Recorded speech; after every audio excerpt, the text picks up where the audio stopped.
Kemudian bab yang selanjutnya, bab taharatil ma' al-mutawaddu' bihi. Bab taharatil ma' al-mutawaddu' bihi.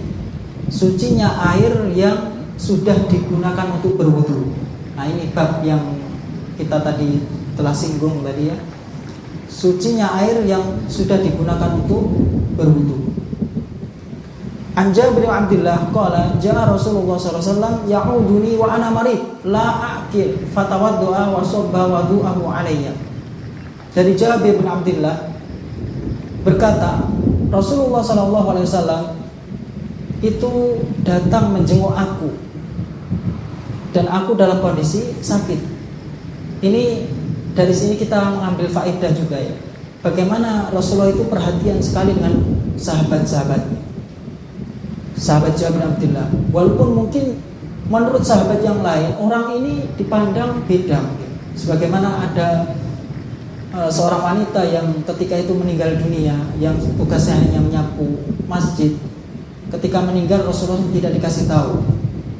Kemudian ketika nggak ada, Rasulullah bertanya, ya, mana seorang wanita yang tugasnya menyapu masjid? Sudah meninggal katanya. Ya. Lalu kenapa enggak masih tahu? Kemudian Rasulullah pergi ke kuburan. Jadi Rasulullah itu perhatian tidak hanya kepada sahabat-sahabat yang senior, tapi semuanya. Ya. Ini salah satu akhlak Rasulullah SAW. La akil, yaitu sahabat Jabir bin Abdullah itu dia tidak ingat sesuatu, tidak karena sakit. Kemudian Rasulullah SAW berwudu. Kemudian beliau menuangkan sebagian air yang digunakan untuk berwudu itu kepada Jabir bin Abdullah. Ya. Ini hadis yang pertama. Kemudian hadis yang selanjutnya dari sahabat Miswar bin Makhramah dan Marwan bin Hakam, ma tanakhama Rasulullah SAW nukhamatan illa waqa'at fi kaffi rajulin fadalaka biha wajhahu wa jildahu wa idza tawadda'a kadu yaqtatiluna ala wudu'ihi.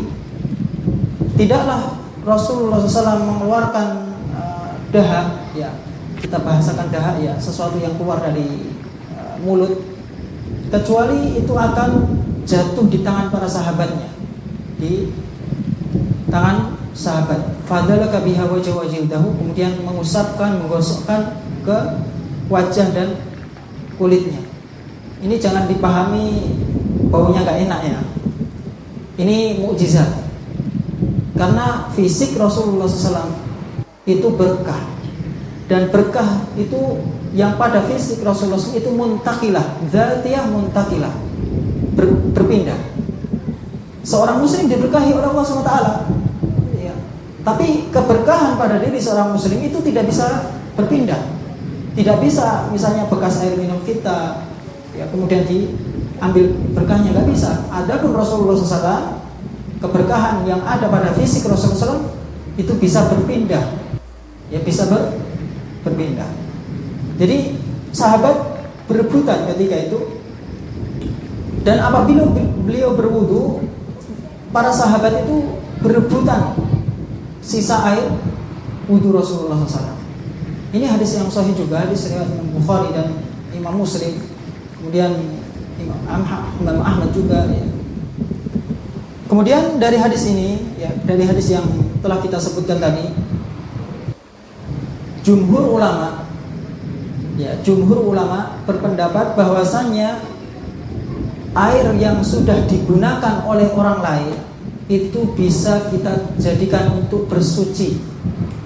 Ya, misalnya kalau sekarang kan pakai keran ya, itu lebih mudah. Tapi kalau zaman Rasulullah SAW itu Allahu a'lam belum ada keran mungkin ya, belum ada keran.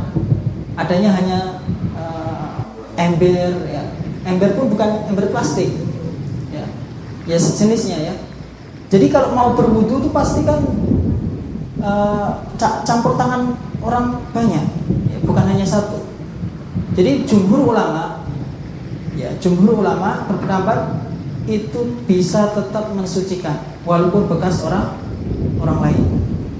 Dan hanya sebagian madhab Hanafiyah, tidak semuanya, Sebagian madhab Hanafiyah, ulama madhab Hanafiyah berpendapat itu najis.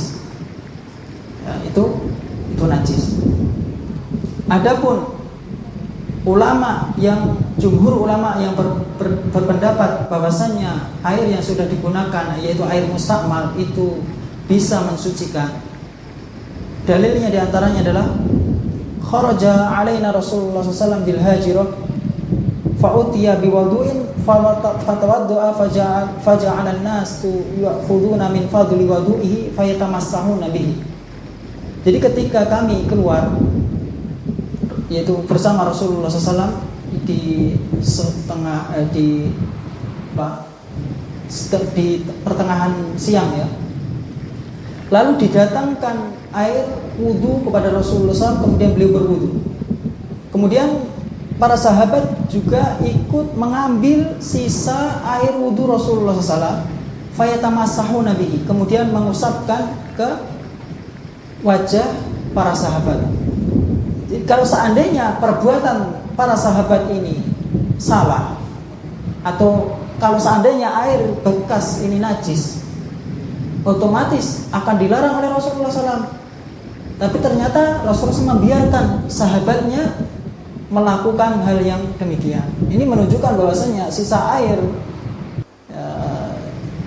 bekas orang yang berwudu ya, itu tidak najis. Ya. Bisa dipahami? Yang najis Ustaz. Apa ya? Dalilnya ada. Dalilnya ada. Tapi dalilnya adalah dalil yang tidak kuat. Karena bukan secara nas, tapi hanya iktiron. Iktiron itu hanya dihubung-hubungkan saja. Ya, ada dalilnya ada. Ya. Tapi la yaghtasilanna ahadukum fil ma'i da'im wa huwa junub. Hadisnya itu. Janganlah seseorang di antara kalian mandi di air yang tenang dalam kondisi junub. Ya. Ini yang digunakan oleh madhab Hanafiyah untuk menghukumi air yang sudah digunakan oleh orang lain itu najis. Tapi karena hadis ini akhassu minad da'wah, lebih khusus daripada apa yang disangkakan. Ini kan dalam kondisi junub. Ya, dalam kondisi junub.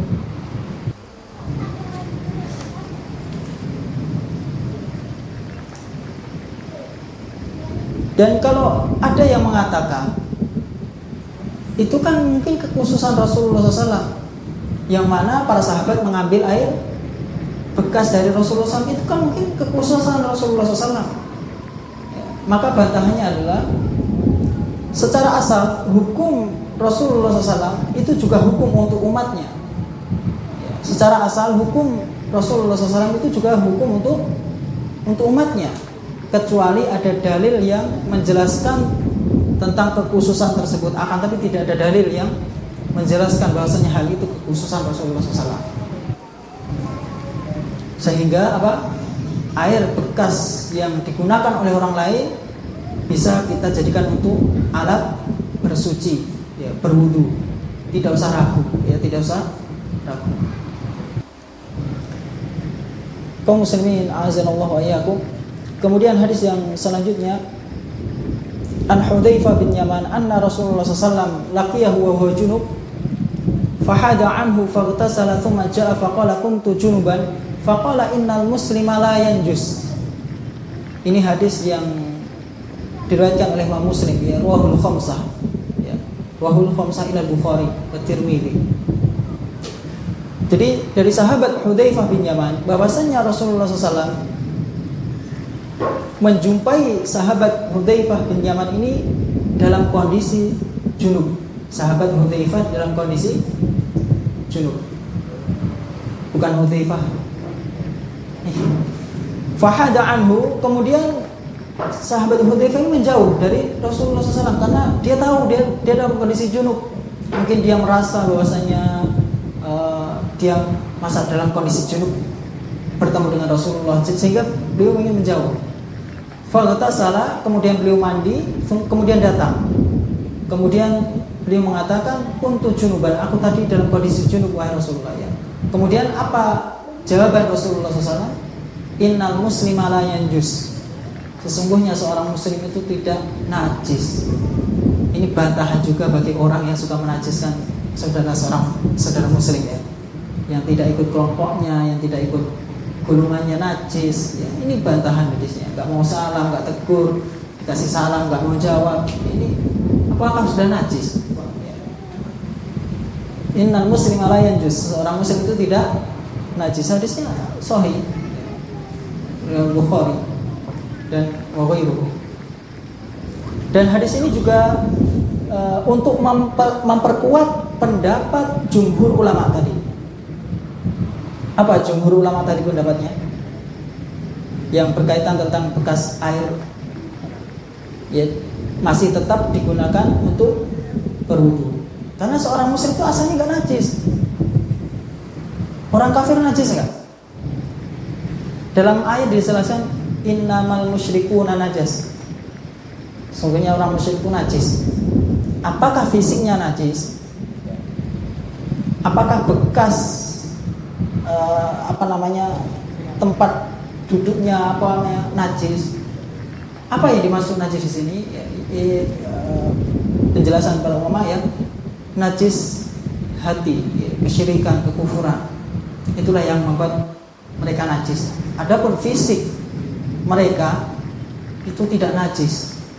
Fisiknya tidak najis. Kenapa? Buktinya boleh seorang muslim menikahi ahli kitab. Dan otomatis wanita ahli kitab bercampur, bersentuhan. Dan kalau seandainya najis, fisiknya najis, tentu tidak ada perintah untuk atau tidak ada pembolehan menikahi ahli kitab.